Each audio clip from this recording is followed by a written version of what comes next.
Upper Swandam Street was on the north side of the river, to the east of London Bridge.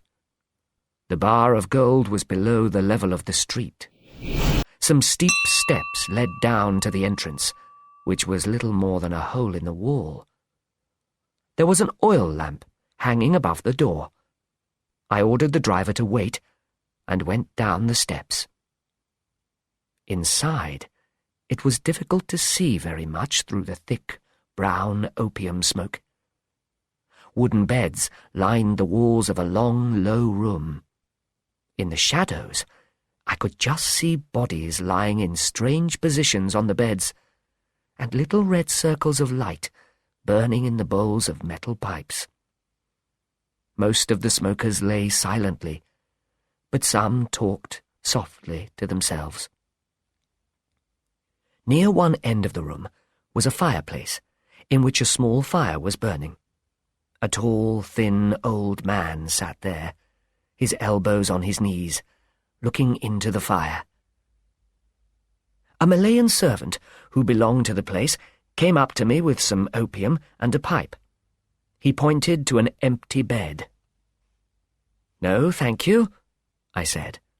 "I haven't come to stay. There is a friend of mine here, Mr. Isa Whitney, and I want to speak to him."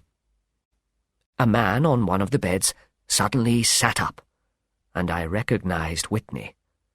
He was pale, untidy, and wild-looking. "Watson!" he cried. "Tell me, Watson, what time is it?" "Nearly 11 o'clock. "On what day?" "Friday, June the 19th. "Good heavens! I thought it was Wednesday." "No, it's Friday, and your wife has been waiting 2 days for you. You ought to be ashamed of yourself." He began to cry. "I was sure I had been here only a few hours. But I'll go home with you. I don't want to worry Kate. Poor little Kate. Give me your hand. I can't do anything for myself." "Have you come in a carriage?" "Yes, I have one waiting." "Good, but I must owe something here. Find out what I owe them, Watson."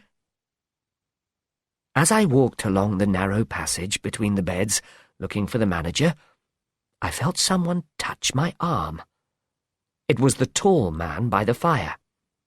"Walk past me, and then look back at me," he said. When I looked again, he was still leaning over the fire, a bent, tired old man. Suddenly, he looked up and smiled at me. I recognized Sherlock Holmes. "Holmes," I whispered, "what on earth are you doing in this terrible place?" "Speak more quietly. I have excellent ears. Please, get rid of that friend of yours. I want to talk to you." "I have a carriage waiting outside."